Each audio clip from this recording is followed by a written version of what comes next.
तहरीक इंसाफ ने पुरम लॉन्ग मार्च की यकीन दहानी न कराई तो घर से नहीं निकलने दूंगा, वजीर दाखिला का ऐलान। सियासी कायदीन पर आवासी खस्ते का सिलसिला बंद होना चाहिए, आइंदा ऐसा हुआ तो भरपूर जवाब दिया जाएगा। राना सनाउल्लाह की आखिरी वार्निंग। मस्जिद नबवी की बेहुरमती पर इमरान खान से माफी मांगने का मुतालबा।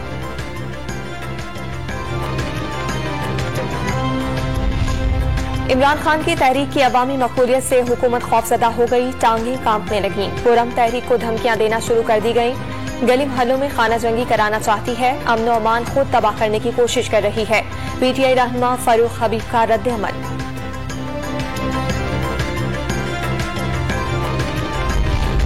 फराह गोगी का हुक्म मानने पर उस्मान बुज़दार को नाम का वजीर आला पंजाब बनाया गया। फराह गोगी ने 1 अरब रुपए बाहर भेजे। इल्जामात की तहकीकात हो रही हैं, रेफरेंस दर्ज हुआ तो रेड वारंट्स के जरिए मुल्क वापस लाएंगे। वजीर दाखिला की मीडिया से बातचीत।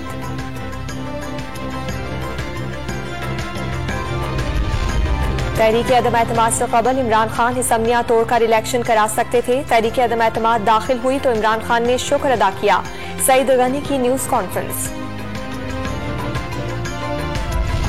वजीर आजम शहबाज शरीफ आज शांगला के इलाके बशाम में जलसे से खिताब करेंगे। पंडाल में कुर्सियां लगा दी गई, स्टेज भी तैयार।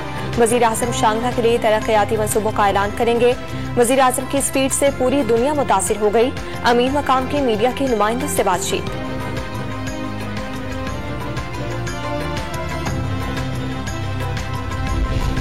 कराची में पसंद की शादी करने वाली दुआ जहरा के वालिद ने सिंध हाई कोर्ट से रुजू कर लिया। पुलिस के जरिए बेटी को बाजियाब कराने की दरखास्त। 17 अप्रैल को होने वाली दुआ जहरा और जहीर अहमद की शादी गैर कानूनी करार देने की इस्तदा।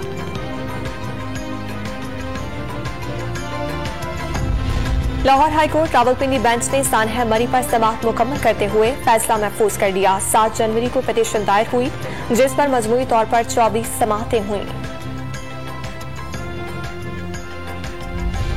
और इनाम गनी को आईजी मोटरवेज एंड हाईवेज के ओहदे से हटा दिया गया। खालिद महमूद को IG national highways and motorway police का आरजी चार्ज सौंप दिया गया।